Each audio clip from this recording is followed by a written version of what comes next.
का भाव नहीं है भगवान के प्रति। तो श्री कृष्ण को एक बहुत विद्वान प्रवीण यदुवंशी समझता, वो भगवान नहीं मानता। दुर्योधन भगवान नहीं मानता।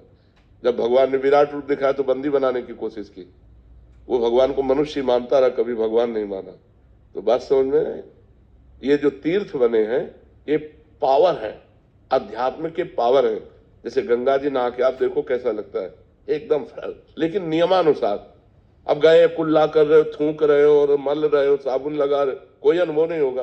गए साष्टांग दंडवत किए, माथा में जल रखा और गए चुपचाप 5, 7, 11 डुबकी लगाई, एकदम बाहर हो गए। देखो एकदम आनंद आएगा। वृंदावन आए, परिक्रमा लगाओ, बिहारी जी के दर्शन करो, किसी का दिया हुआ कुछ खाओ मत, रजरानी लगाओ, नाम जप करो। जब जाओगे तो एक अच्छा अनुभव होगा, एक आनंद अनुभव होगा। अब यहीं आओ उधर उधर सब गंदगी करो, तो जब जाओगे तो कुछ हाथ नहीं लगेगा।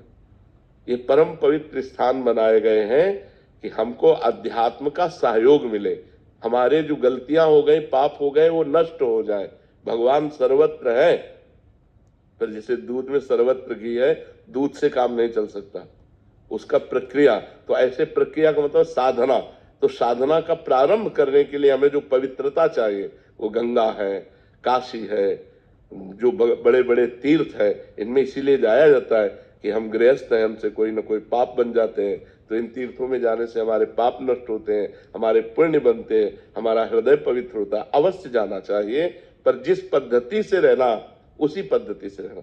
हर तीर्थ में एक दिन उपवास करना चाहिए। अगर 3 दिन वास करे तो एक दिन उपवास करना चाहिए, दूसरे दिन फलाहार करना चाहिए, तीसरे दिन अन्नाहार करना चाहिए। एक दिन तो प्योर पूरा ऐसे जल पे रहना चाहिए, या ऐसे कष्ट सहना चाहिए तीर्थों में जाकर। एक दिन उपवास करो, वृंदावन की परिक्रमा करो, बिहारी जी के दर्शन करो, यमुना स्नान करो, यमुना जी के पास बैठकर नाम कीर्तन करो, नाम जप करो, ये कमाओ। जो तीर्थ स्थानों में परम पवित्र भाव कमाए जाते हैं वो एक, लेकिन बड़ा विचित्र है। यमुना किनारे भी बैठकर गंदी बात करेंगे, यमुना किनारे भी बैठकर गंदी क्रियाएं करेंगे, इधर उधर सब गंदी बातें करेंगे, तो धाम का फिर लाभ कहाँ मिल पाएगा? तो समझ पाते, जरूर जाना चाहिए। और महाराज जी जैसे इतने बड़े बड़े तीर्थ स्थल है, कभी कभी वहाँ पे अनहोनी हो जाती है, इंसान भगवान को पाने जा रहा है। आप हमारी ये बात सुनो, अनंत जन्मों से भटका हुआ जीव, शरीर तो छूटना ही है। क्या आप रात भर करवट बदलते रहे?